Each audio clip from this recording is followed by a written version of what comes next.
Start करें? Yes ma'am.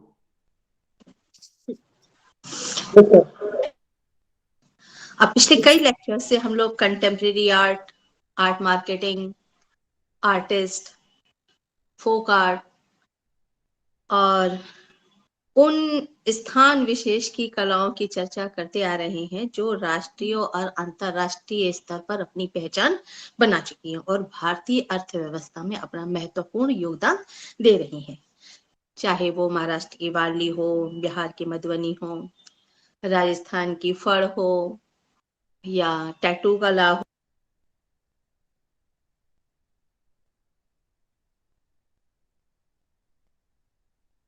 कला, कुमाऊं की पिछौड़ा, बाटे कार्ड,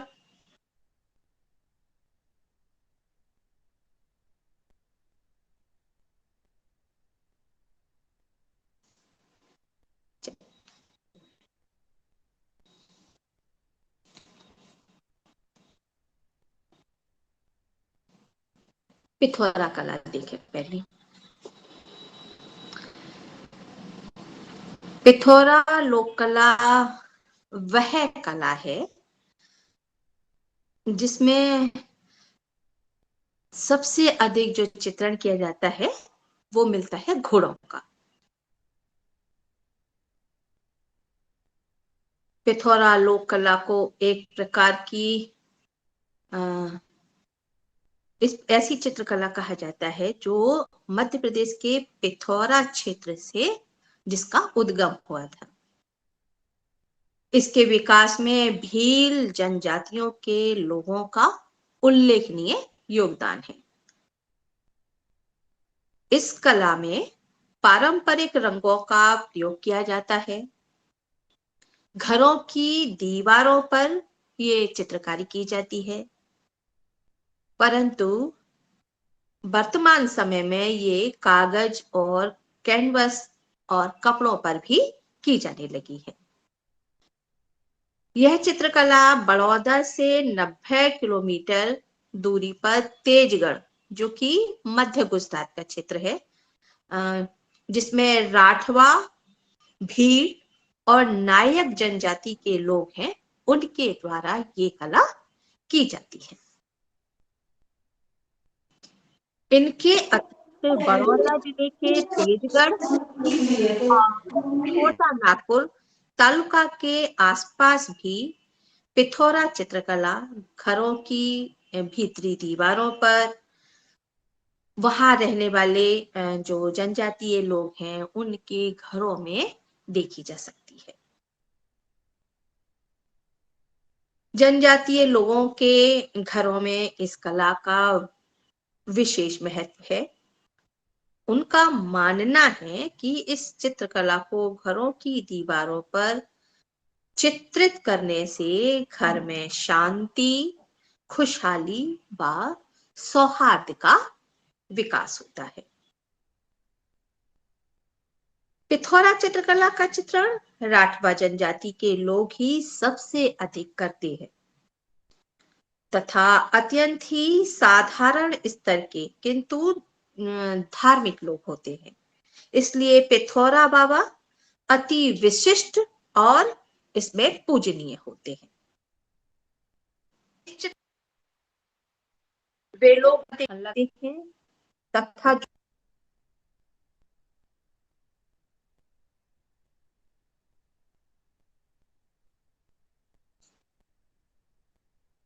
पिथौरा जो चित्रकार होता है इसको लिखाड़ा के नाम से जाना जाता है। इन चित्रकलाओं का खाका रखा जाता है।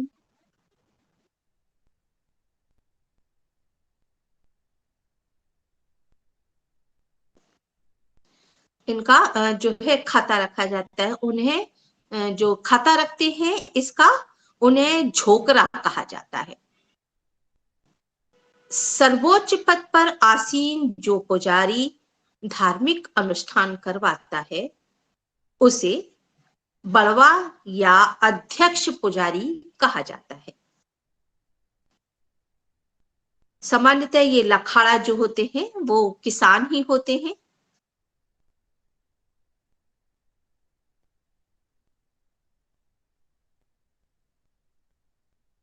सामान्य कार्य चित्रण जैसे रंग भरने का कार्य भी पिथौरा चित्रकारों में शामिल होकर के कर सकते हैं।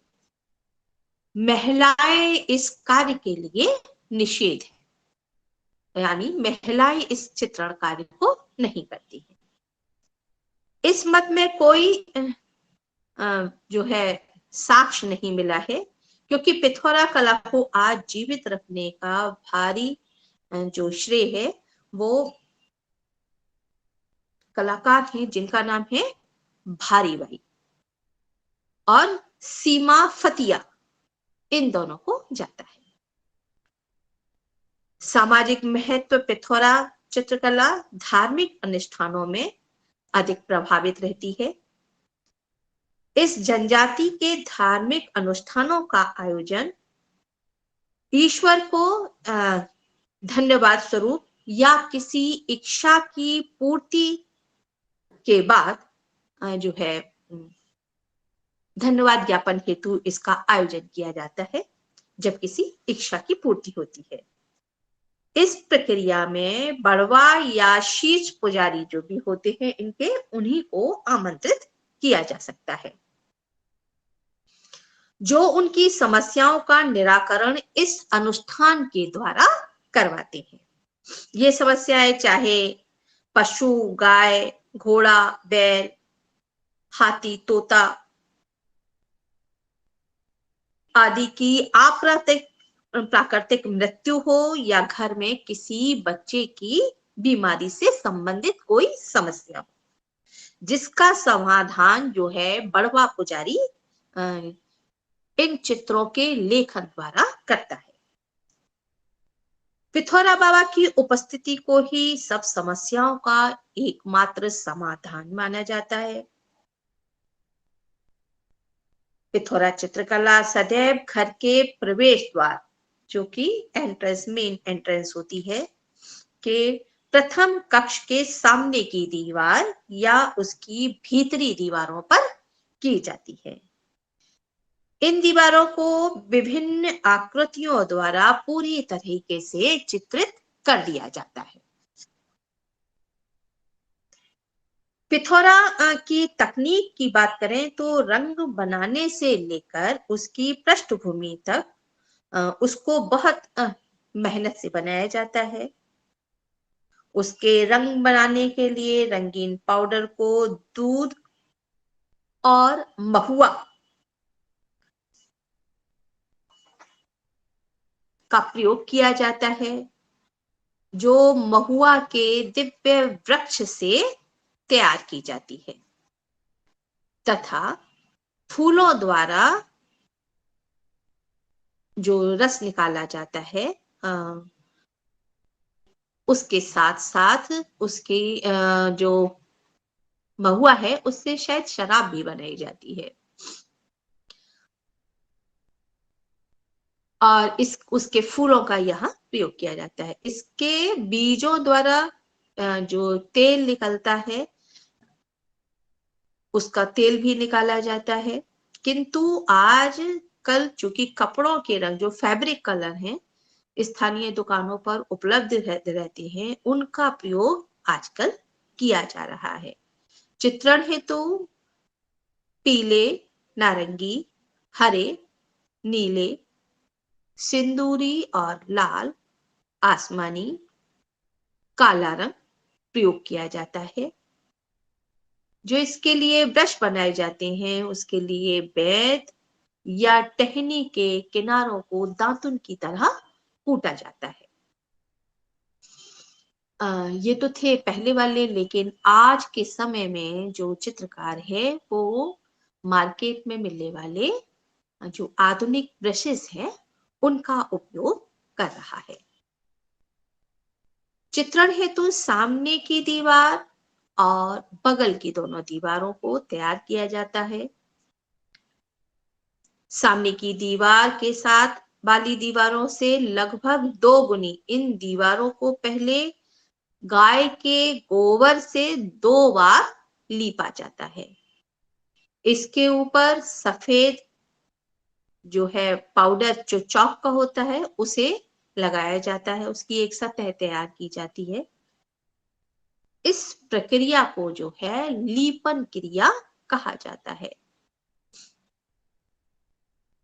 मुख्य दीवार या बरामदा अथवा रसोई घर इसके लिए बहुत ही पवित्र माना जाता है। इनमें देवताओं, भूत प्रेत और पूर्वजों की जो है आकृतियां निर्मित की जाती हैं।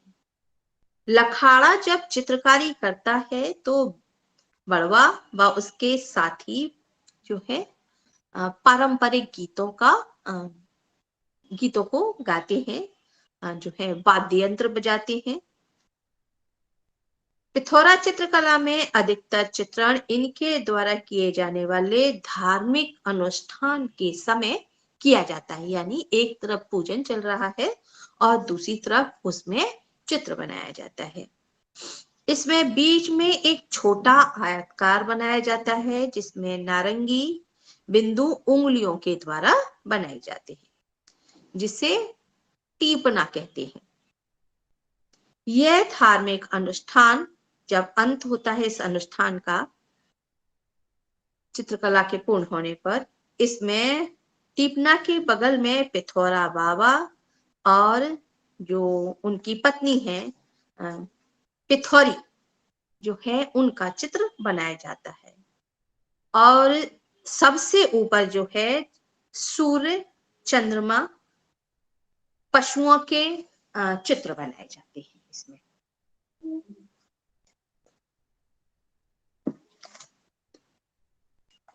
अब देखेंगे हम कुमाऊं की पिछौड़ा कला।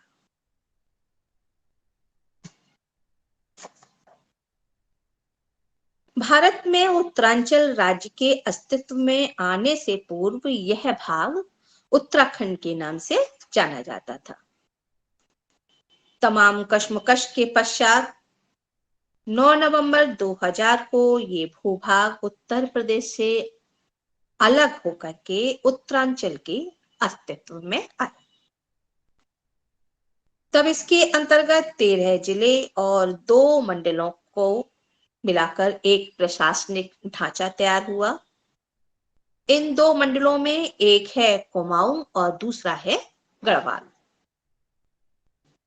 कुमाऊं का अपना विशिष्ट इतिहास, भौगोलिक वातावरण और सामाजिक ढांचा रहता है जो यहाँ के लोक जीवन को प्रभावित करता है।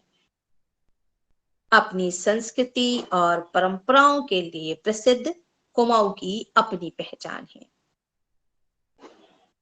किसी भी समाज की संस्कृति मूलतः उसकी आचरण, पद्धतियों, रीति रिवाजों, वेशभूषा और उसके समाज में प्रचलित पर्व त्योहार, मेलों, गीतों, नृत्यों और कला के विविध रूपों में निहित होती है। कुमाऊं की चित्रकला का विशेष स्थान है।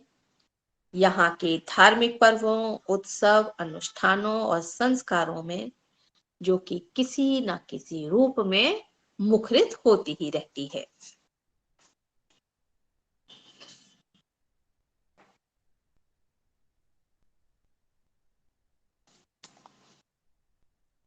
यहाँ प्रचलित लोक कलाओं में रंग वाली पिछोड़े की कला सर्वाधिक लोकप्रिय है। यह महिलाओं के द्वारा जो ऐसा निर्मित परिधान है जिसमें स्वास्थ्य जो सतिया है उसको बिंदियों की सहायता से तैयार किया जाता है। इसको ओढ़ने का इतिहास भी उतना ही प्राचीन है जितनी हमारी वैवाहिक परंपरा तथा अन्य संस्कार। पिछौड़ा कुमाऊनी संस्कृति को विशिष्टता प्रदान करता है।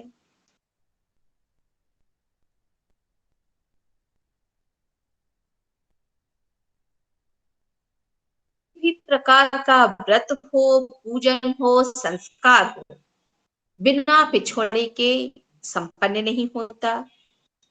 यहाँ तक कि किसी सुहागन स्त्री की यदि मृत्यु भी हो जाए तो उसको इस रंग वाली पिछोड़े को पहना करके ही उसको विदा करने की परंपरा है। कुमाऊनी संस्कृति में इस पिछोड़े का इतना महत्व है कि यदि कन्या का विवाह धूमधाम से किया जाए या फिर सामान्य ढंग से मायके जा रही हो कन्या, तो भी वो इसी पिछोड़े को पहन करके चलती है। प्राचीन काल में कुछ समय पूर्व तक यह रंग वाली पिछोड़ा किसी वैवाहिक अवसर पर तैयार किया जाता था। तब कोई शुभ मुहूर्त निकाला जाता था। तत्पश्चात महिलाएं विवाह वाले घर में एकत्र होकर दूर्वा, पुष्प, अक्षत से लेकर के गणेश जी को आमंत्रित करती थी। उन्हें ये सब नैवेद्य के साथ सब चढ़ा करके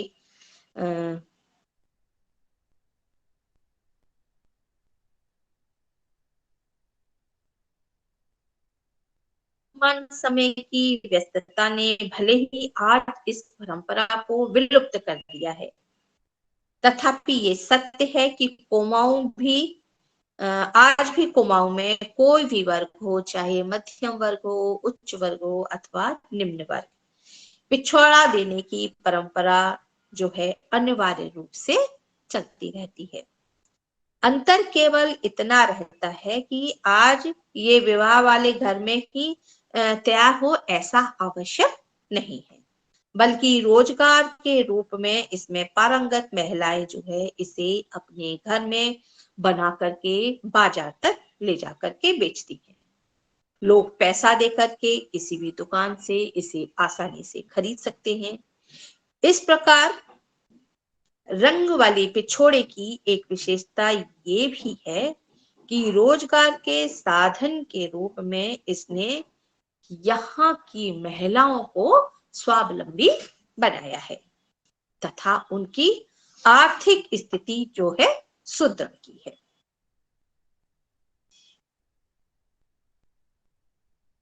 रंग वाली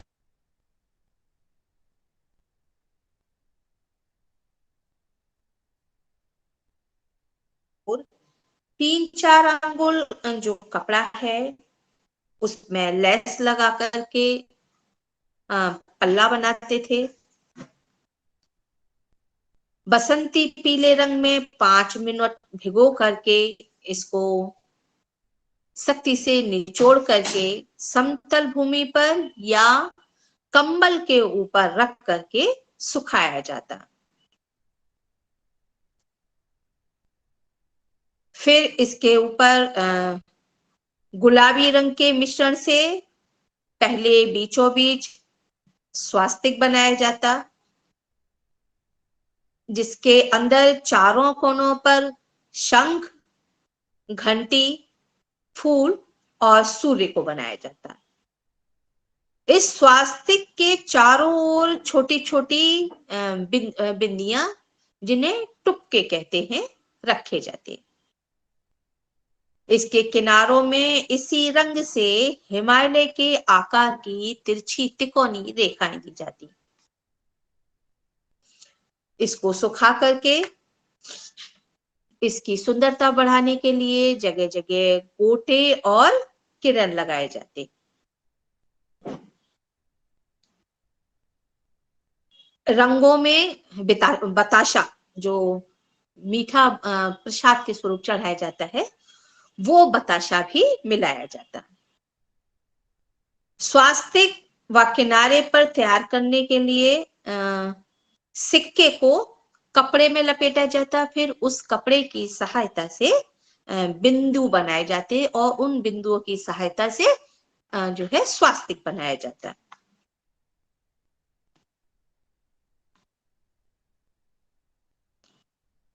इस रंग वाले पिछोड़े की महत्ता ये है कि इसमें प्रयोग होने वाली प्रत्येक वस्तु की कोई ना कोई उपयोगिता है।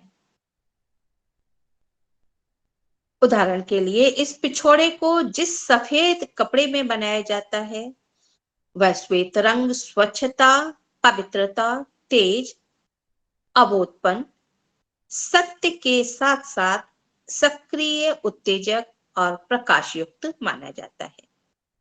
जिस पीले रंग में ये भिगो जाया जाता है वह प्रसन्नता, सूर्य, ज्ञान, प्रकाश और यश को प्रदर्शित करता है। गुलेनार और गुलाबी रंग जो इसमें प्रयोग किया जाता है, जिससे इसे लाल रंग बनाया जाता है, उसमें श्रृंगारिकता, उत्तेजना और साहस भरा होता है, जो वीरता का प्रतीक है। इसके किनारे जो हिमालय के आकार दिए जाते हैं, वे भारतीय संस्कृति के गौरव, उसकी समृद्धि, पावनता और कल्याणकारी भावना को प्रदर्शित करते हैं। इसमें मिलाया जाने वाले बताशा जो है, इस रिश्तों की मिठास को प्रदर्शित करता है।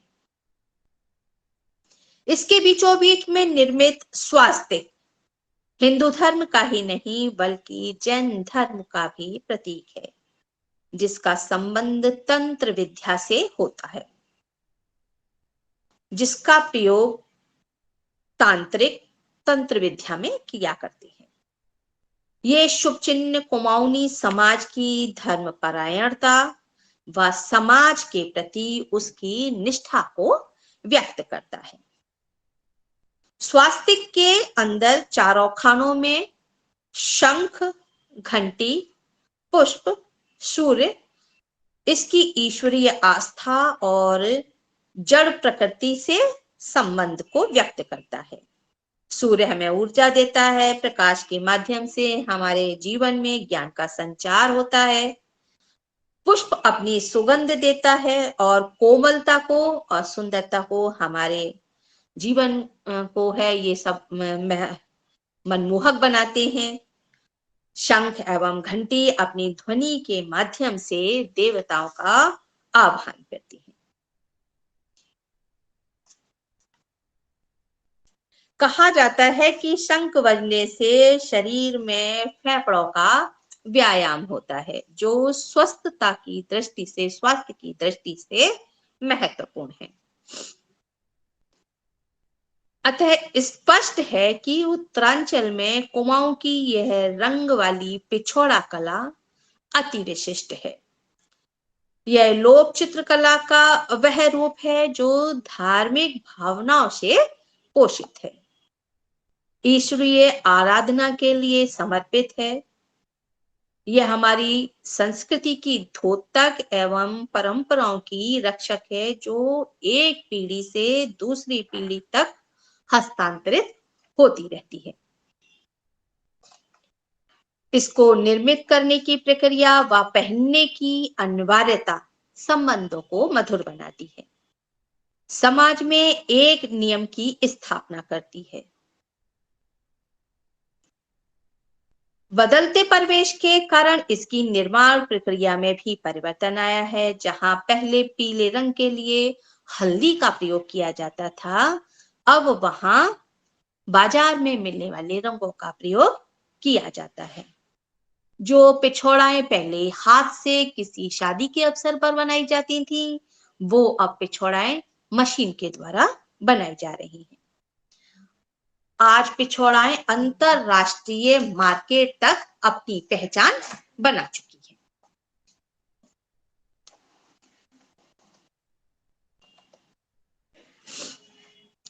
अब देखेंगे बाटिक कला। बाटिक भारत की समृद्ध लोक कलाओं में से एक है। भारत में अत्यंत प्राचीन काल से बाटिक कारीगरी होती रही है।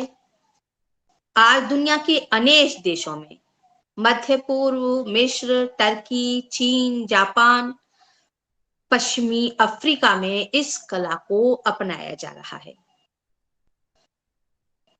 20वीं सदी में इसका पुनरुद्धार तब हुआ जब शांति निकेतन विश्वविद्यालय में एक विषय के रूप में इस कला को स्थान दिया गया। बंगाल के साथ साथ मद्रास में भी बाटिक का कलात्मक कार्य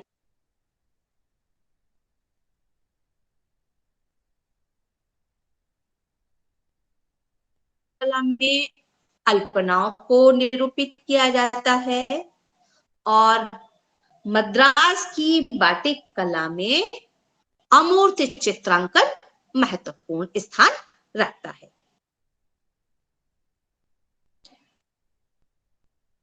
बाटिक शब्द इंडोनेशिया का शब्द है। यह बाटिक या टिक शब्द से बना है। इसका अर्थ है बूंद या टपकना, अर्थात बाटिक में किसी डिजाइन को किसी द्रव्य की सहायता से बनाना। यदि हम प्राचीन शिल्प के रूप में बाटिक कला का उद्भव जानने की कोशिश करेंगे तो ज्ञात होगा कि यह कला 200 वर्ष पुरानी है। फारस, चीन, जापान, भारत,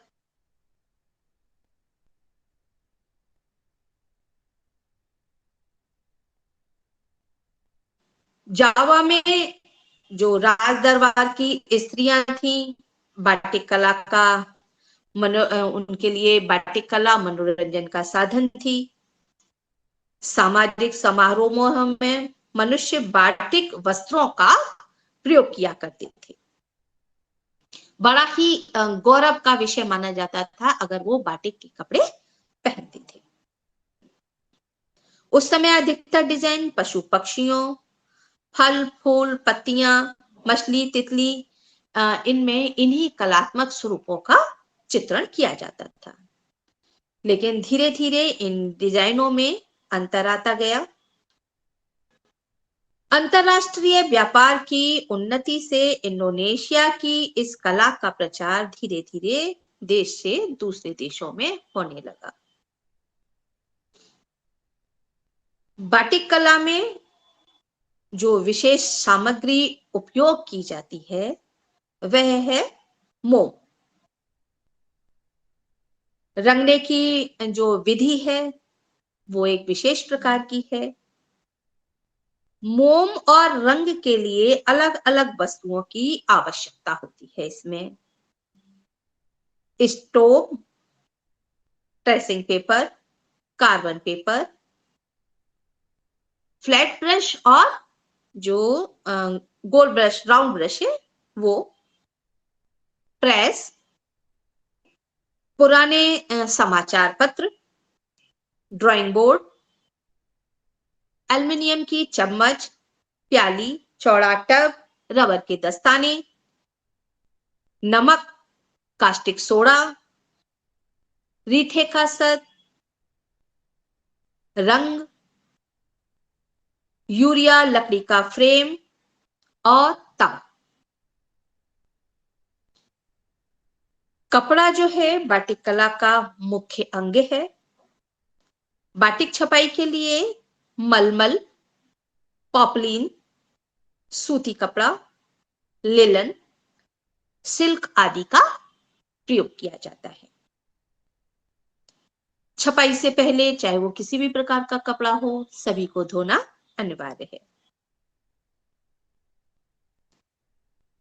कौन सी डिजाइन बनानी है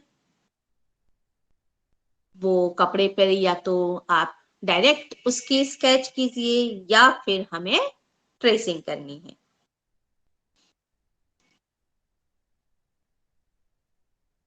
आधा मीटर कपड़े के लिए अगर करना है, जो प्रिंट बनाना है, उसे छपाई से पहले धोकर सुखाकर प्रेस करना है। फिर पुराना न्यूज़पेपर बिछा करके कपड़ा लगाना है, पेन से उसको फिक्स करना है, फिर उस पर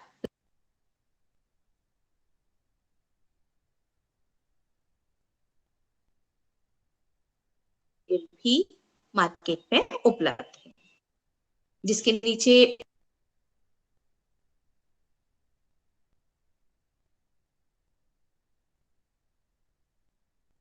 फिर होता है इसके ऊपर मोम लगाने का काम। मोम उस स्थान पर लगाएं जिस स्थान पर आपको कलर नहीं करना है, क्योंकि मोम वाली सतह पर जो है रंग नहीं चढ़ेगा। इसके लिए दो प्रकार के मोम की आवश्यकता होती है, एक तो है पैराफिन और दूसरा है बीज मोम। इसमें दो भाग पैराफिन तथा एक भाग बीज मोम का होता है। डिजाइन में अधिक क्रैक डालने के लिए रेजिन कम व पैराफिन मोम अधिक मात्रा में मिलाया जाता है।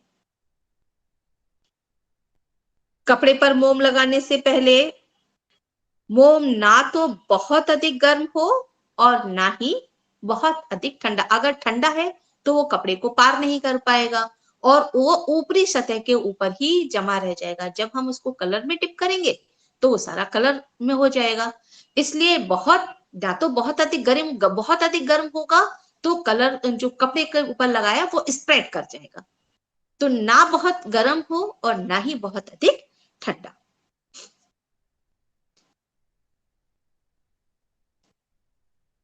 कपड़े पर मोम लगाने से पहले उसकी जो गर्माहट है उसे चेक कर लें।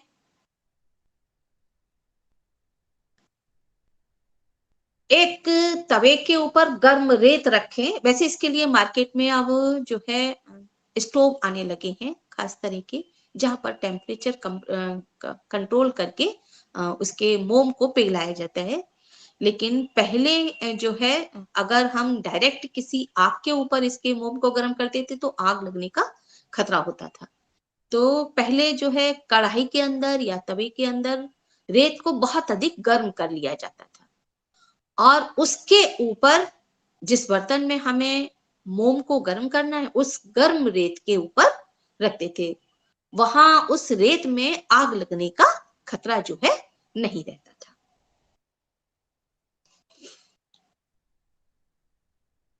गर्म रेत पर रखने से आग लगने की संभावना जो है ना के बराबर रह जाती है। फिर बारीक स्थान पर गोल ब्रश से और बड़े स्थान पर चौड़े फ्लैट ब्रश से रंग लगाया जाता है। रंग कपड़े के दोनों ओर लगेगा। फिर बाद में कपड़े को उसमें डुबो दिया जाता है। इससे लाइट जब रंग योजना हम देखते हैं तो सबसे पहले जो हम रंग में डुबोते हैं वो होता है लाइट टू डार्क। यदि हमें येलो, रेड और फिर मैरून की तरफ बढ़ेंगे जिस भी योजना में हमें जाना है।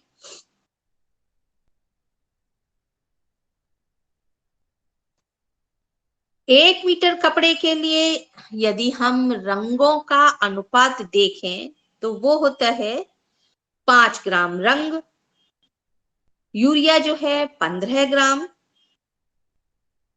सोडियम नाइट्रेट 15 ग्राम, गंधक 1 चम्मच। और जितनी बार आपको कपड़े में रंग लेने हैं उतनी ही बार जो है गर्म पानी में पहले उसे प्रेस करके न्यूज़पेपर के बीच में रख करके प्रेस करेंगे। इससे जो भाग है उसका ज्यादातर भाग न्यूज़पेपर के ऊपर चिपक जाएगा और जो थोड़ा बहुत बचता है उसको हम गर्म पानी में जब इसको डालते हैं तब ये कलर जो मोम है वो निकल करके वैक्स निकल जाता है। और जितनी बार हमें लेना है उतनी ही बार हमें इसके वैक्स को छोड़ाना होगा और फिर दोबारा से उसी वैक्स की प्रक्रिया को अपनाना होगा। जो पहला कलर ले लिया है अब दूसरी बार हम उसको कलर को चिपाएंगे और नेक्स्ट वाले भाग में हम कलर लेंगे। अंतिम भाग तक पहुंचते पहुंचते अन्य इस कलर्स को छुपाते जाएंगे। फिर हम लास्ट में अंतिम कलर लेंगे। कपड़े पर से मोम हटाने के लिए कपड़े के ऊपर समाचार पत्र बिछाकर गर्म प्रेस को ऊपर से चलाते हैं। मोम पिघलकर समाचार पत्र पर आ जाता है। फिर गर्म पानी में डुबो करके हम साबुन के द्वारा उस कपड़े को साफ कर देते हैं। इससे जो है कपड़े पर से पूरी तरीके से रंग निकल जाता है।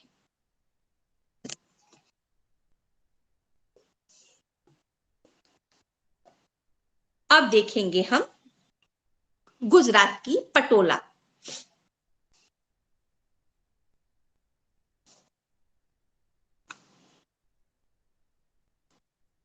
भारतीय वस्त्रों की एक विशाल श्रृंखला है जिसमें चंदेरी, हकत, बांधनी, बालूचेरी और पटोला का विशेष महत्व है। पटोला मूल रूप से भारत के पश्चिमी प्रांत गुजरात के पाटन के कस्बे में बनाया जाता है। इसके अतिरिक्त सूरत और बड़ौदा में भी इसको कुछ कलाकार बनाते हैं। पटोला एक ऐसा वस्त्र है जिसे सुविधापूर्वक दोनों तरफ से पहना जा सकता है, इसीलिए इसे डबल इक्कत कहते हैं। रंगाई और छपाई की परंपरा भी कई सौ साल से भारत में पाई जाती है। इसको बनाने की अनेक तकनीकें विकसित हो चुकी हैं। इसी में एक तकनीक जो है इक्कत की भी है। इक्कत की तकनीकी ने भारतीय वस्त्र उद्योग को एक ऐसा स्वरूप प्रदान किया है कि भारतीय उपमहाद्वीप विश्व की महानतम विकसित एवं प्राचीन उच्च इक्कत बुनाई की परंपरा का केंद्र बन गया है। सातवाहन काल के मध्य में ऐसे कपड़ों का उल्लेख जो है मिलता है, जिसमें छपे हुए कपड़ों पर फूल, पत्ती एवं चिड़ियों के प्रतीक चित्रित दिखते हैं।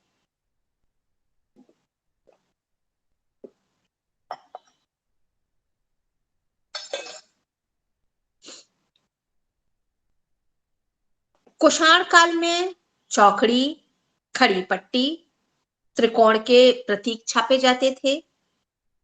गुप्त काल तक आते आते इसमें अनेक प्रयोग हुए और इसकी शैलियां विकसित हुई। प्रयोगों की दृष्टि से और विकास की दृष्टि से इसमें जो है ये स्वर्ण युग कहा जाता है इस कला का।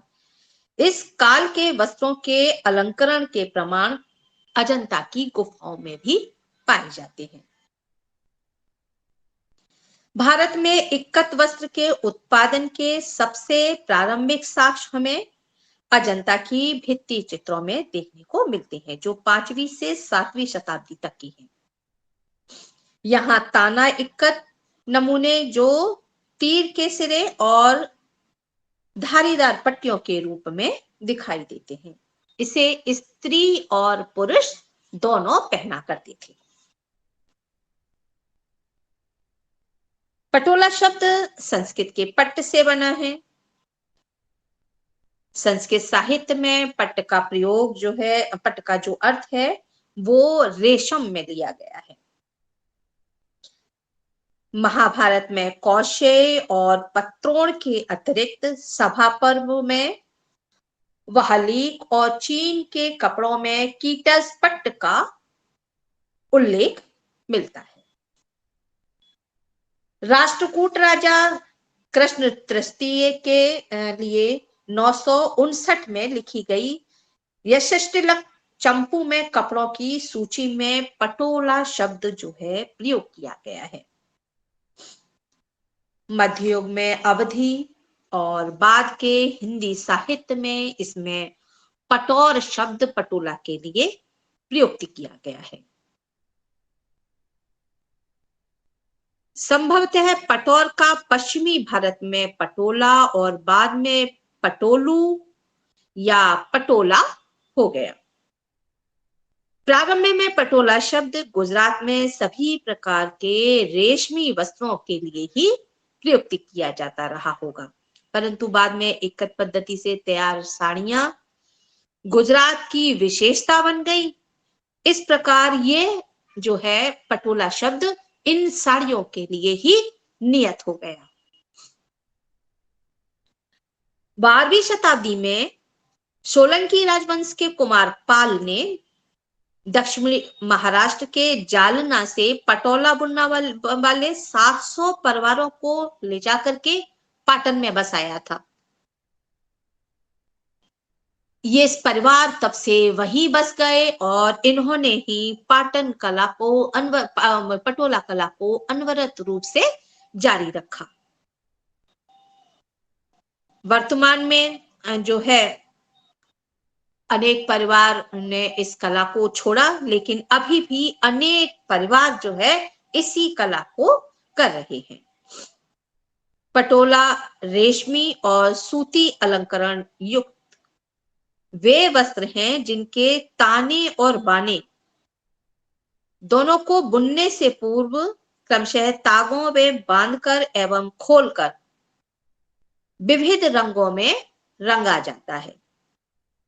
वस्त्रों में डिजाइन पैदा करने की यह पद्धति दक्षिण पूर्व एशिया के देशों में इक्कत और पश्चिमी देशों में इसको टाई एंड डाई के नाम से जाना जाता है। टाई एंड डाई के नाम से फेमस है। पटोला को सामान्यतः एक बुनाई तकनीक के रूप में विशेष पहचान मिली, लेकिन इसकी विशिष्टता में सबसे बड़ा योगदान इसकी रंगाई का है। इसकी रंगाई का कार्य इतनी कुशलता और गुणवत्ता पूर्वक किया जाता है कि यदि रंगे धागों को फैला दिया जाए तो साड़ी की आकृति अपने आप दिखने लगेगी। ताने और बाने के सूत को रंगकर वस्त्र बुनने की परंपरा भारत के विभिन्न स्थानों में पाई जाती है, जैसे दक्षिण में तंजौर, कुमकोंडम, बेटापल्लम, हैदराबाद, मैसूर, उत्तर में सिंध एवं बनारस इस प्रकार के वस्त्र जो है बनाते हैं।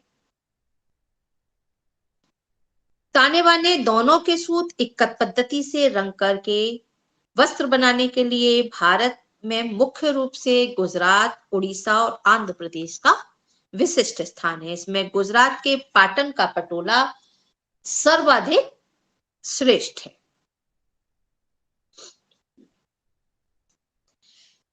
इक्कत पद्धति के विकास के संबंध में विद्वानों में मतभेद है।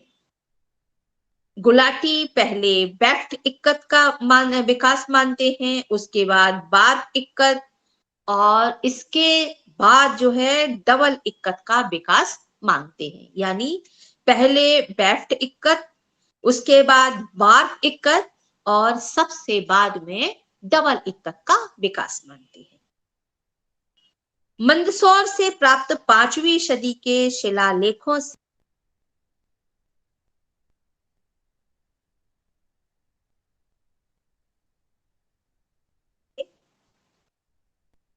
इस श्रेणी ने पहले सूर्य मंदिर का निर्माण कराया। इस शिलालेख में कारीगरों के द्वारा बुने हुए रेशमी वस्त्रों की प्रशंसा लिखी हुई है।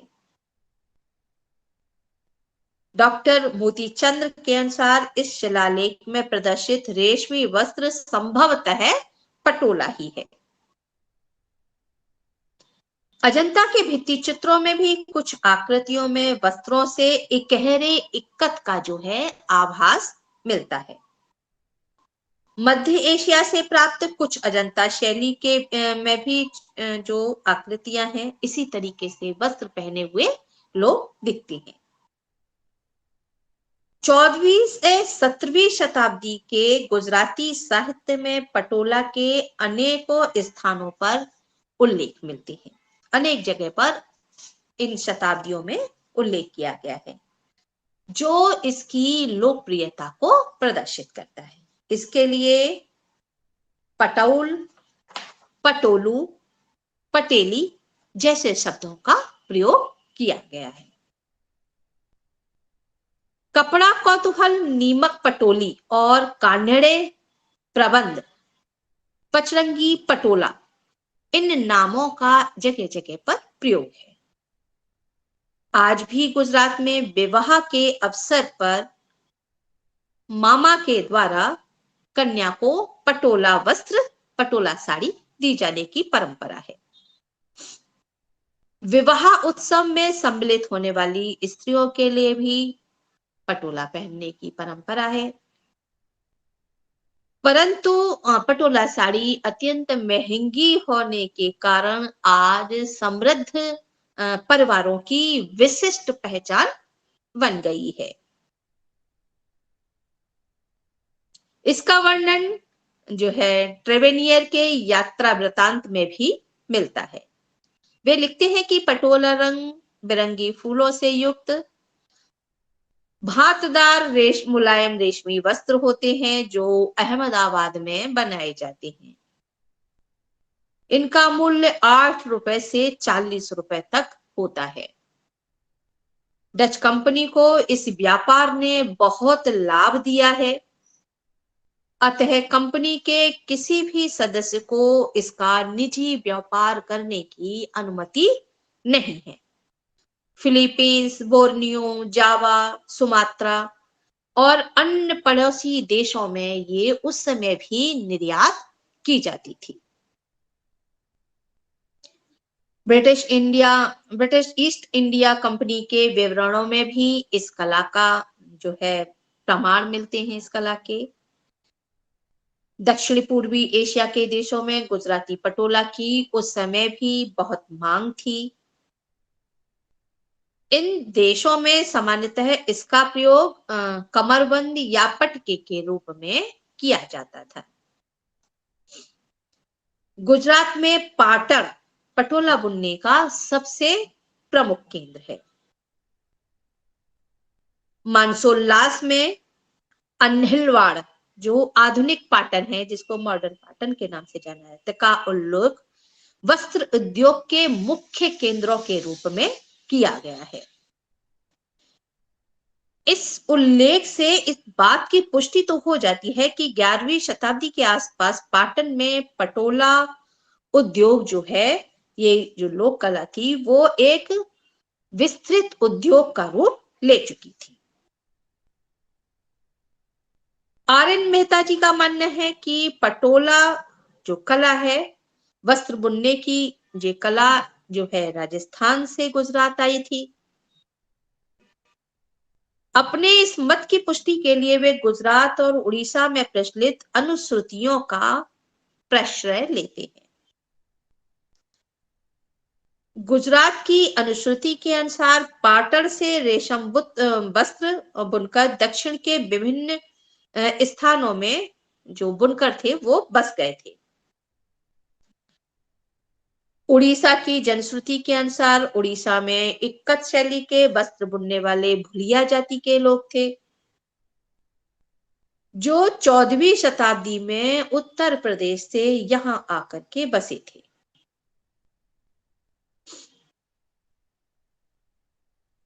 श्री मेहता एवं भोगीलाल भी 12वीं शताब्दी में मारवाड़ और राजस्थान से बुनकर यहां आकर बसे थे। उन्होंने पटोला जो है शैली विकसित की, लोक कला शैली, इसका समर्थन करते हैं। 12वीं शताब्दी में यह इक्कत कला अपने चरम उत्कर्ष पर पहुंच गई थी। 10वीं शताब्दी में गुजरात के शासक मूलराज ने साल्वियों को दक्षिण से लाकर के पाटन में बसाया। पाटन के पटोला में आज भी पारंपरिक प्रतीकों का ही प्रयोग किया जाता है, जो भात कहलाते हैं। इसमें मुख्य रूप से नीरा कुंज, पान, फूलवाड़ी, चौकड़ी, रास, छावड़ी, चौखटा, नवरत्न, 5 फूल, सखी और लहरिया जो है विशेष रूप से चित्रित किए जाते हैं। इनके अतिरिक्त अनेक प्रकार के फूल, पशु, पक्षी, मानवीय आकृतियां भी इसमें निरूपित की जाती हैं। पाटन के पटोला सबसे मूल्यवान वस्त्रों में गिने जाते हैं। जन साधारण के लिए इसकी कल्पना ही की जा सकती है। गुजराती लोकगीतों में पत्नियों द्वारा पति से पूरे जीवन में सिर्फ एक बार पटोला साड़ी या पटोला वस्त्र को लाने का आग्रह किया जाता है, ऐसा उल्लेख मिलता है।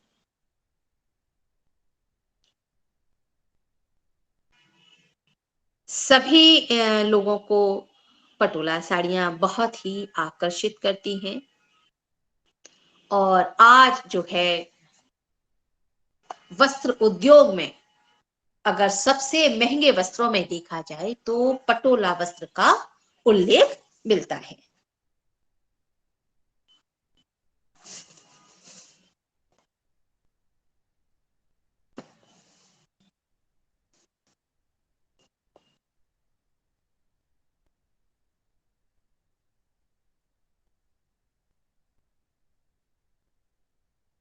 जाते हैं।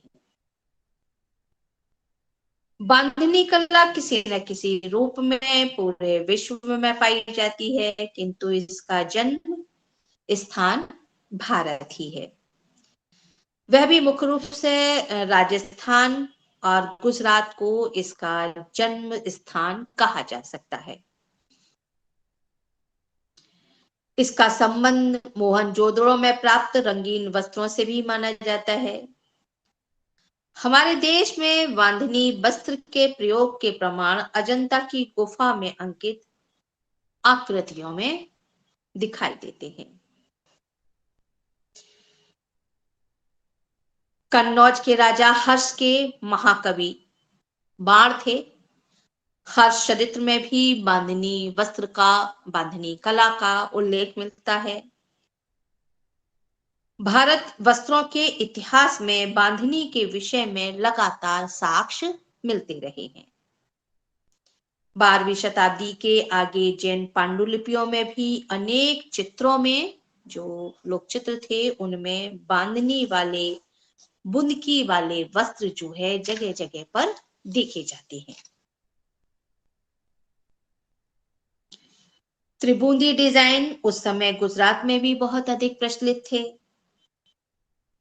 भारत में इब्न बतूता नामक एक विदेशी यात्री आया, जिसने उल्लेख किया कि चीन के राजा को मोहम्मद तुगलक के दरबार से एक सिल्क का कपड़ा भेजा गया था, जो कि 5 रंगों में रंगा हुआ था। इब्न बतूता ने इसका वर्णन भी अपनी यात्रा वृतांत में किया है। आज भी बांधनी में कपड़े को 5 रंगों में बड़ी ही कुशलता के साथ रंगा जाता है, जिसे पचरंगा कपड़ा भी कहते हैं। 14वीं सदी से 16वीं शताब्दी तक गुजरात में मिलने वाले विवरणों में कच्छ के विषय में भी बांधनी का इतिहास जो है उपलब्ध है। कच्छ की बांधनी जो लोक कला है वो वस्त्र उद्योग का प्रमुख केंद्र है। मलिक मोहम्मद जैसी ने अपने पद्मावत में भी इस कला का वर्णन किया था। 16वीं शताब्दी के लघु चित्रों में नायिकाओं को बूंदी वाले पैटर्न और लहरिया ओढ़नियों से सज्जित करके अंकित किया गया।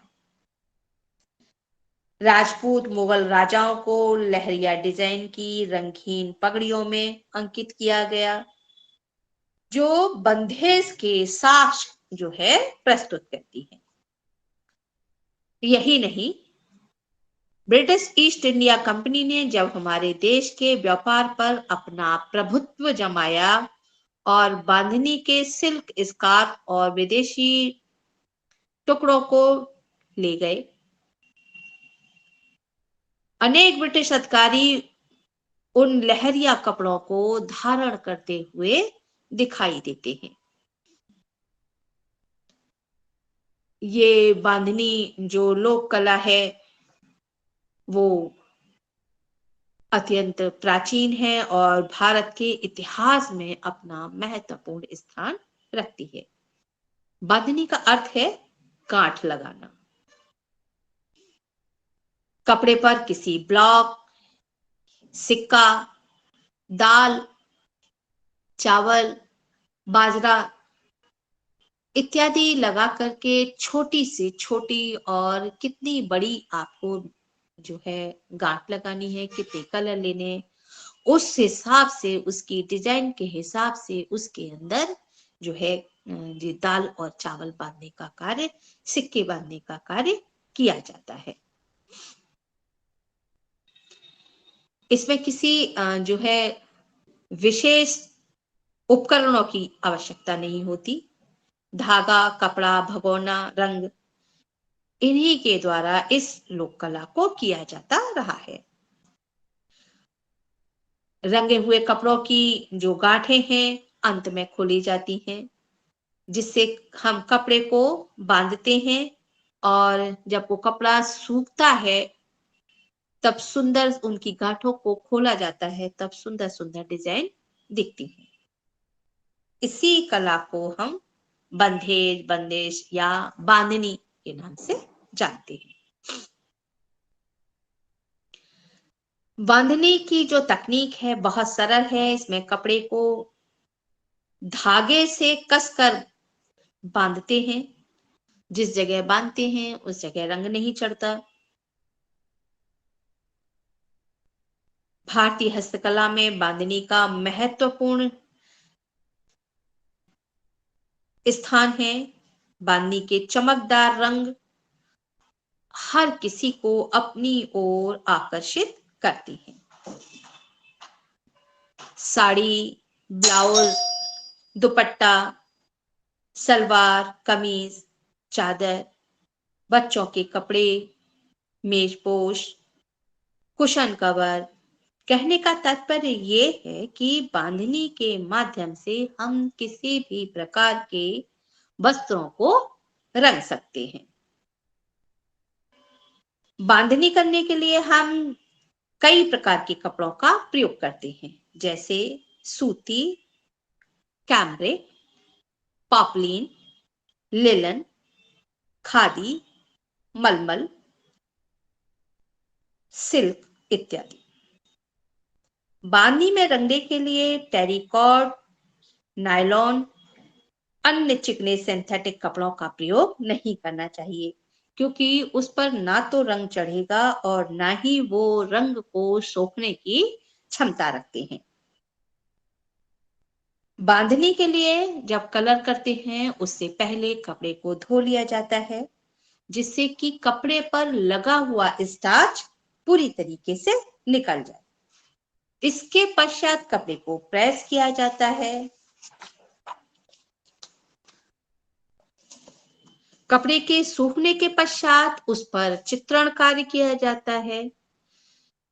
फिर विभिन्न प्रकार की सामग्री जो है बांध करके डिजाइन तैयार कर ली जाती हैं। ये डिजाइन कई प्रकार से तैयार की जाती हैं, जैसे गांठ के द्वारा। इसमें कपड़े पर जो है हाथ से गांठ लगाई जाती है और अनेकों अनेक डिजाइन तैयार किए जाते हैं। कपड़े को मोड़कर गांठ लगाई जाती है और अनेक सुंदर डिजाइन प्राप्त किए जा सकते हैं। गांठ के हिसाब से पेंसिल के आकार लगाकर बांधी जा सकती हैं ये गांठें। जो पतंग के अंदर इस्तेमाल किया जाता है, जिसे हम सद्दी धागा कहते हैं, उससे भी हम बांधनी का कार्य करते हैं। कपड़े को क्रॉस करते हुए भी बांधे का जो गांठें लगाई जाती हैं वो भी होता है। बांधनी के माध्यम से चौकोर डिजाइन करने के लिए एक चौकोर कपड़े को लेकर के उसे बीच से मोड़ दिया जाता है। मोड़ने के बाद तिकोने की तरह ऊपर ले आए, फिर ऊपर से उसको धागे से बांधें।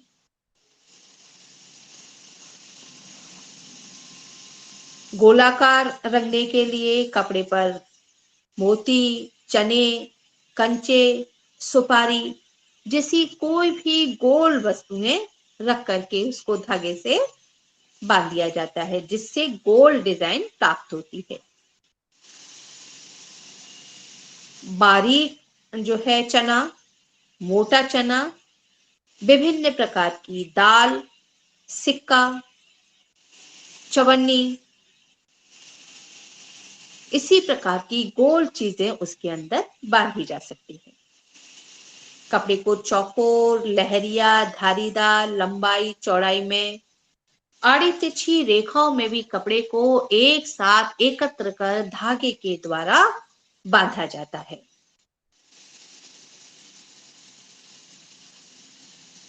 बांधनी में लहरिया का जो है विशिष्ट स्थान है। राजस्थान के कई इलाकों में विवाह या अन्य मांगलिक कार्यों में तीज के अवसर पर लहरिया की साड़ी चुनरी का प्रयोग महिलाएं करती हैं। पुरुष इसका जो है साफे में प्रयोग करते हैं। लहरिया के अलावा कपड़े को पूरी लंबाई में मोड़कर जो है कई जगह से बांधा जाता है, फिर उसे रंगा जाता है।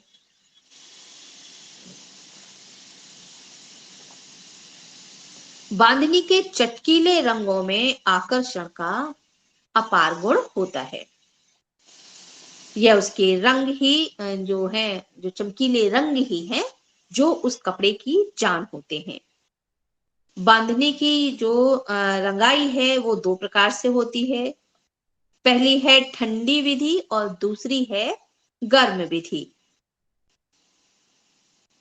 दोनों ही विधियों में पहले कपड़े को धो करके प्रेस किया जाता है। तत्पश्चात एक इतना बड़ा बर्तन अपने कपड़े के हिसाब से लिया जाता है जिसमें कपड़ा आराम से डूब जाए, जिसमें डाला भी जा सके और कपड़े को बार बार हिलाया भी जा सके। फिर आवश्यकता होती है कलर फिक्सर, रबर के दस्ताने, नमक, चमचा, जग, कैंची और धागे की। सबसे पहले कपड़े को डिजाइन के हिसाब से बांधते हैं। धागे की जो बंधाई है इतनी सख्त होनी चाहिए कि उसके अंदर कलर प्रवेश ना कर सके। यदि ढीला रह गया तो कलर जाने की संभावना बराबर बनी रहती है और अंदर जाकर के कलर के धब्बे पड़ जाते हैं। इसी कारण इसका सख्त बंधा हुआ होना आवश्यक है। रंगते समय हाथों में दस्ताने पहनने आवश्यक है। अगर हम दस्ताने प्रयोग नहीं करेंगे, हैंड ग्लव्स का हम प्रयोग नहीं करेंगे, तो कभी कभी ये रासायनिक कलर हाथों में एलर्जी पैदा करते हैं। रंगरेज अपने पास मुख्य कलर लाल, पीला, नीला लेकर उसके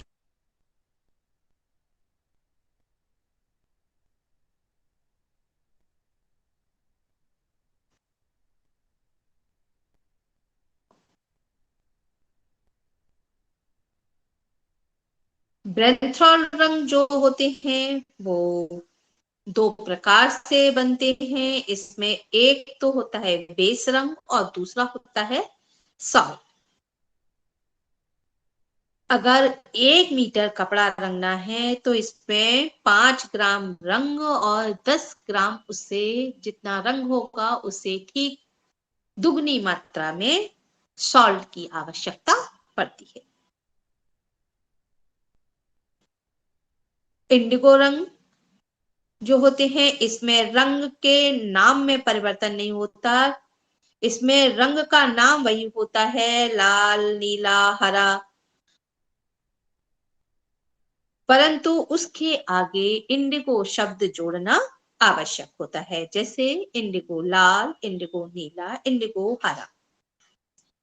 1 मीटर कपड़ा रंगने के लिए इसमें 15 ग्राम रंग, यूरिया, 15 ग्राम सोडियम सल्फेट, गंधक के तेजाब की आधा से 1 चम्मच जो है इसके अंदर आवश्यकता पड़ती है। कपड़े को रंगने के लिए धागे से बंधाई के पश्चात 1 कटोरे में आधा जो कप है गर्म पानी लिया जाता है। फिर रंग के साथ यूरिया और सोडियम सल्फेट में मिला दिया जाता है। इस रंग से जो है इस मिश्रण से रंग तैयार हो जाता है। 2 बड़े चम्मच लेकर के दोनों में पानी भर देते हैं। फिर उनमें से एक में रंग और दूसरे में तेजाब डाल देते हैं। कपड़े को साधारण रंग में पानी में भिगो लेते हैं, फिर इसमें पहले जो है रंग के और फिर बाद में तेजाब वाले उस बर्तन में डाला जाता है। इस प्रकार से कपड़े को रंगा जाता है। दूसरी जो है साधारण रंग है, बाजार में आजकल उपलब्ध हैं टाई एंड डाई के लिए। अनेक कंपनियों के जो है रंग उपलब्ध हैं। ये रंग अन्य रंगों की अपेक्षा जो है सस्ते और सुलभ हैं। अपने कपड़े के हिसाब से बाजार से आप कपड़े लेकर के सूती रंगों के अलग अलग व रेशमी रंगों के अलग रंग उपलब्ध हैं।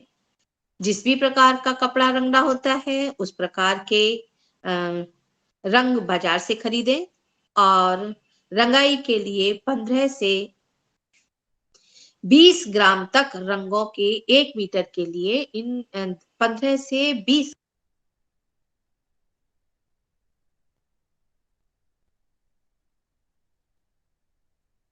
उपयोग यहाँ भी किया जाता है। इस विधि में सबसे पहले पानी को खूब गर्म करके उसमें रंग व नमक का मिश्रण मिलाया जाता है। उसे तेज गर्म किया जाता है। इसके पश्चात कपड़ा उसमें रंगा जाता है। यह कपड़ा रंगने की एक सरल व सुलभ विधि है। कपड़े पर बंधेज की रंगाई करते समय और रंग निकालने के लिए सूखे चम्मच का ही प्रयोग जो है किया करना चाहिए। यदि हम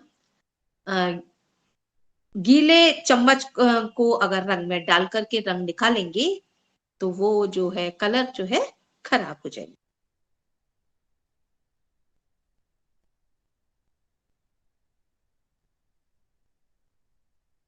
रंगों के लिए घातक है। हवा जैसे ही लगी अगर उसमें सीलन अगर कलर के अंदर आई तो वो कलर खराब हो जाएंगे।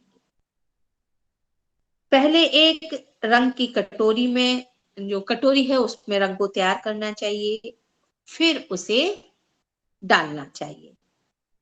कपड़े को अलग अलग रंग में रंगने के लिए अलग अलग चम्मचों का प्रयोग करना चाहिए। एक रंग में रंगने के पश्चात कपड़े को भली भांति सुखा करके पानी से धोकर उसका एक्स्ट्रा रंग निकाल करके तभी दूसरे रंग की टाई करके फिर डाई की जाती है। कपड़े का एक हिस्सा जो रंग गया है, ज्यादा वाला हिस्सा जो रंग गया है, तो उसे या तो पॉलिथीन से या फिर प्लास्टिक के तार से बांधा जाता है, जिससे दूसरे रंग के जो छींटे हैं या धब्बे हैं वो उस कपड़े पर ना पड़े।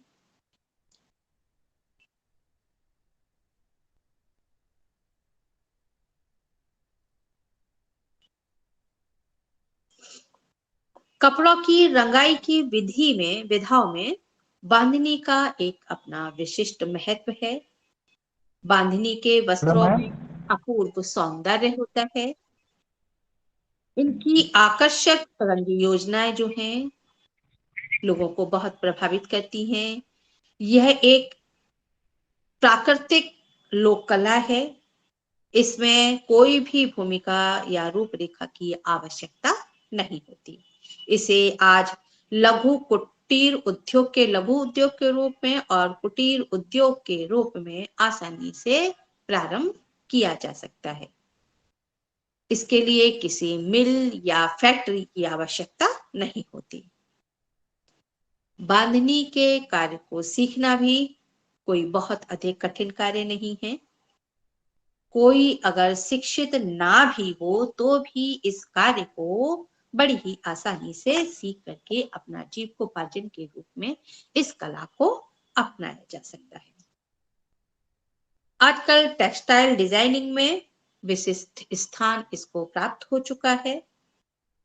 स्कूल और कॉलेजों में इसको पाठ्यक्रम के रूप में शामिल किया गया है।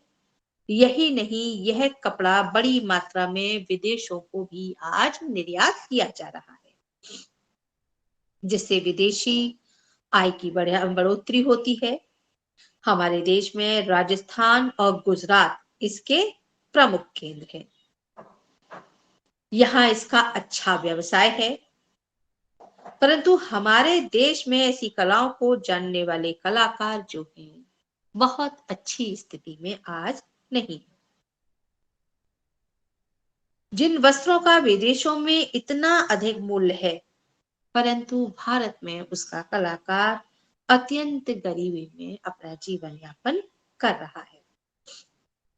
भारत की सरकारी गैर सरकारी संस्थाओं को इन कारीगरों के लिए भी कुछ योजनाएं बनानी चाहिए, जिससे वे अपनी कला का जो उच्चतम मूल्य है वह प्राप्त कर सके।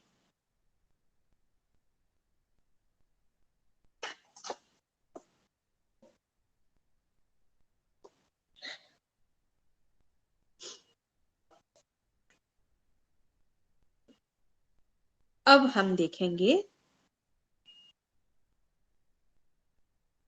मुरादाबाद का पीतल उद्योग।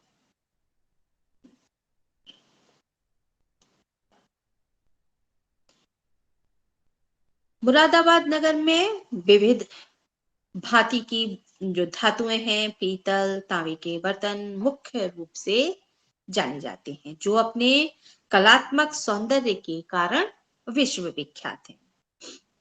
यहाँ के पात्रों में सुराही, जग, फूलदान, थाल, दीवार पर सुसज्जित करने वाली जो प्लेटें होती हैं, डेकोरेटिव प्लेटें, वो अपनी नक्काशी के लिए विशिष्ट रूप से प्रसिद्ध है। लोक कलाकार जो हैं इनको बनाते हैं, उन पर नुकीली धातु से अलंकरण का कार्य करते हैं, तत्पश्चात पात्रों में रंग भरते हैं। बर्तन बनाने के बाद पीतल की जो कतरनें बचती हैं उन्हें पिघलाकर धूपदानी, दीपक, अगरबत्ती स्टैंड और सजावट की अन्य सामग्री का निर्माण जो है करते हैं। बर्तनों के अतिरिक्त मुरादाबाद में विविध प्रकार की मूर्तियां भी लोक कलाकार बना रहे हैं। विभिन्न आकार के नटराज, तारा देवी की मूर्तियां प्रधानतः बनाई जा रही हैं, विशिष्ट रूप से बनाई जा रही हैं, और इन मूर्तियों का जो है निर्यात बड़ी मात्रा में किया जा रहा है। दुर्गा मां, भगवान गणेश की विभिन्न मुद्राओं वाली मूर्तियों के अतिरिक्त जिन देवी देवताओं को लोक जीवन में अधिक पूजित किया जाता है या जिनकी पूजन अर्चन अधिक होता है, उतनी प्रकार की और उतनी ही अधिक संख्या में ये मूर्तियां मुरादाबाद के कारीगरों द्वारा बनाई जा रही हैं। इन्हें देखा जा सकता है।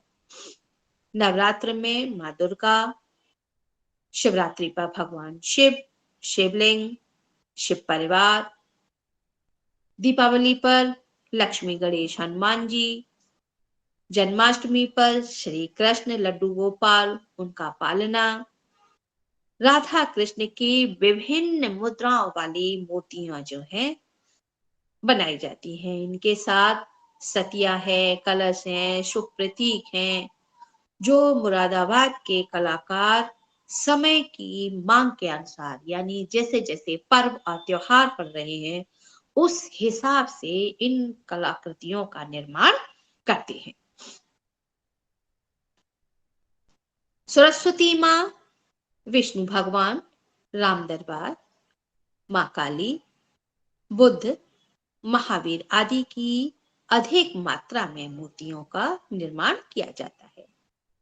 भारतीय धर्म में गाय, बैल, हंस, मोर, हाथी आदि का आरंभ से ही बहुत विशिष्ट स्थान है, क्योंकि प्राय समस्त पशु किसी न किसी देवता के वाहन होने के कारण पूजनीय है। अतः इन पशुओं को भी मुरादाबाद के लोक कलाकारों ने अपनी कला में अंकित किया है या सृजित किया है। मुरादाबाद के कारखानों में प्रवेश करने के पश्चात ये ज्ञात होता है कि यहाँ की 45% जनता इसी काम को कर रही है। मुरादाबाद के स्टील के बर्तन बनाने हेतु बंबई से स्टील की चादरें मंगवाई जाती हैं।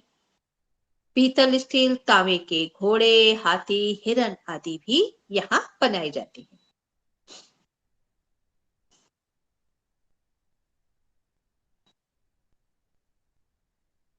जो स्वर्णकार है वो भी जो है यहाँ पर विभिन्न प्रकार की मूर्तियां, चांदी के गिलास, टी सेट, लक्ष्मी गणेश आदि की मूर्तियां बनाते हैं। कुछ ऐसी मूर्तियां भी बनाई जाती हैं जिन पर जो है सोने और चांदी की परतें चढ़ी होती, जिनकी आउटर जो प्लेटिंग है वो सोने और चांदी से गोल्ड और जो सिल्वर पॉलिश जो है प्लेटिंग की जाती है।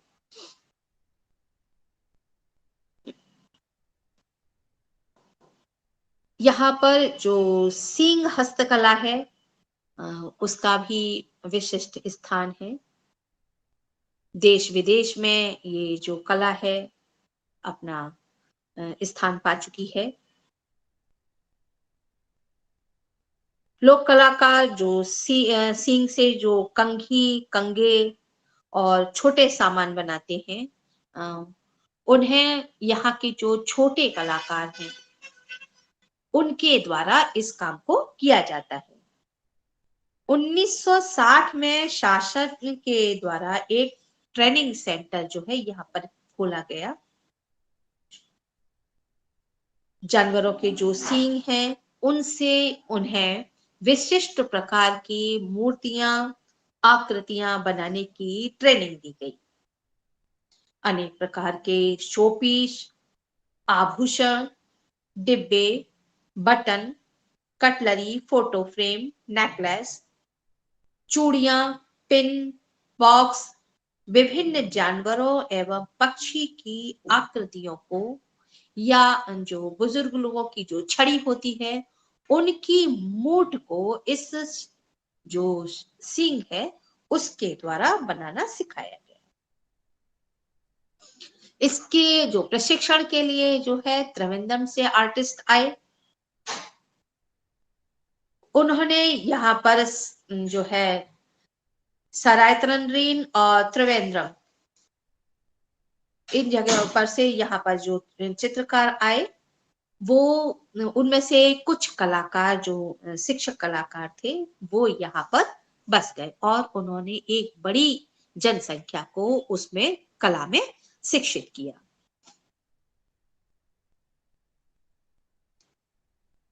जो मृत जानवर थे उनके सींग को निकालने से के लिए उनके शरीर से अलग कर खुरच कर उन्हें साफ करना,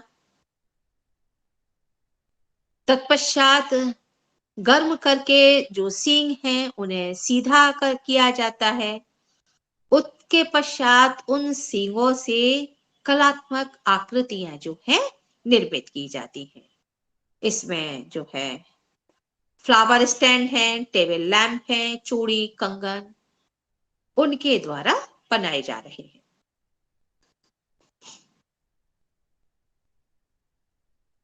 मुरादाबाद के 400 से अधिक जो एक्सपोर्टर्स हैं उन्होंने विविध लोक शिल्प की कलात्मक कृतियों की अभी हाल में ही प्रदर्शनी की। मेले में मुरादाबाद की धातु, कांच के जो विशिष्ट उत्पादन थे जो कि कलाकारों के द्वारा तैयार किए गए थे वो विशिष्ट आकर्षण का केंद्र रहे। यहाँ के जो लोक कलाकार हैं वो आजकल तुर्की के जो टी सेट हैं उनको बनाने की तकनीक भी सीख रहे हैं। शुद्ध पीतल से निर्मित इस आइटम की मार्केट है हमारा उसमें बहुत डिमांड है जिसे बहुत अधिक पसंद किया जा रहा है।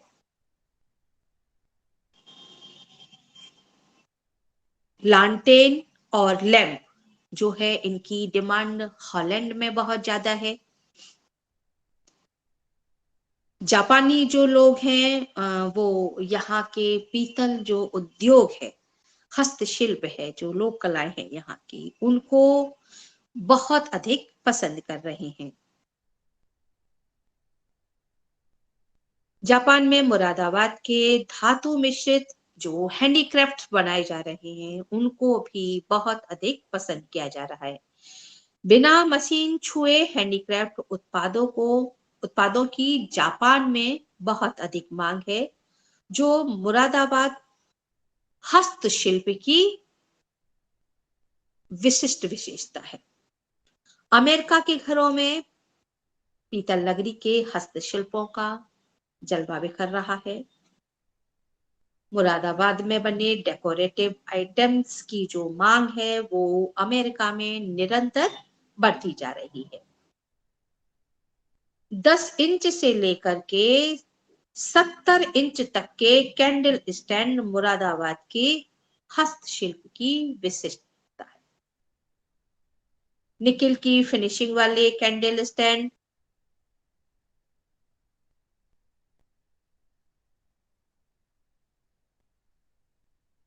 पसंद कर रहे हैं।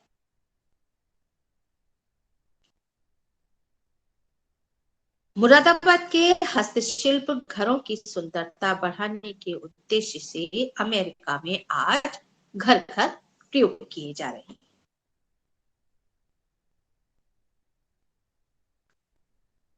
हरिकेन नाम का जो लालटेन है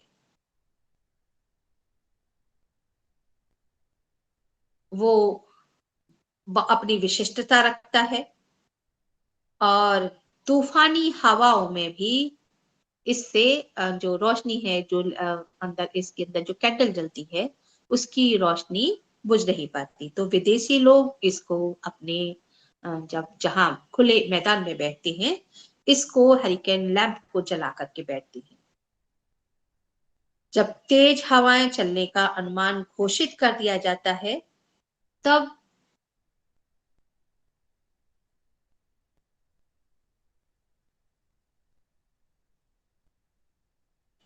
ऑस्ट्रेलिया के लोग मुरादाबाद में बनने वाली इस हरिकेन को जो है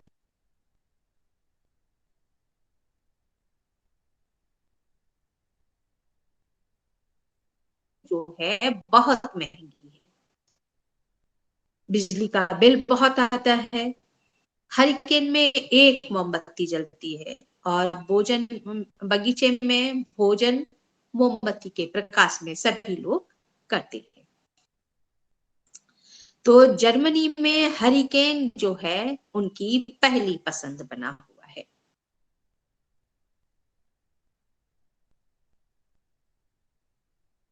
दक्षिण भारत में भी यहाँ की जो मूर्तियां हैं और यहाँ के जो बर्तन हैं, दक्षिण भारत में उनकी बहुत अधिक मांग रहती है। अगर ऐसा कहें कि एकाधिकार मुरादाबाद के का है तो अतिशयोक्ति नहीं होगी।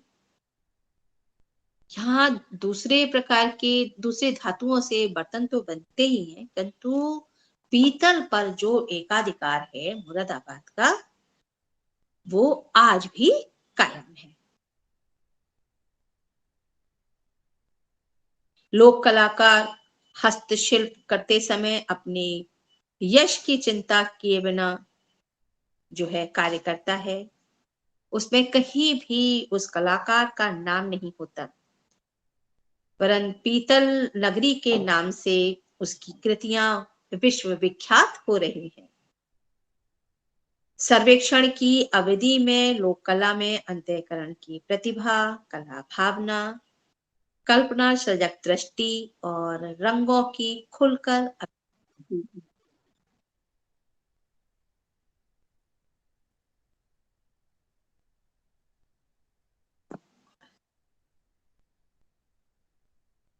जो रीति रिवाजों और संस्कारों के द्वारा दिया गया है। अतः हम कह सकते हैं कि विविध प्रकार की लोक कलाएं, जिन्हें हम आज हस्तकला के रूप में भी अ, देख रहे हैं और उनमें परिवर्तित कर चुके हैं, जो आय अर्जित करने के लिए आज अपनी जो पहचान बना चुकी है। वो कलाकारों को आर्थिक रूप से समृद्ध तो कर ही रही हैं, इस प्रकार से उन कलाओं का संरक्षण भी हो रहा है और आज उन कलाकारों को आर्थिक रूप से मजबूत भी बना रही है।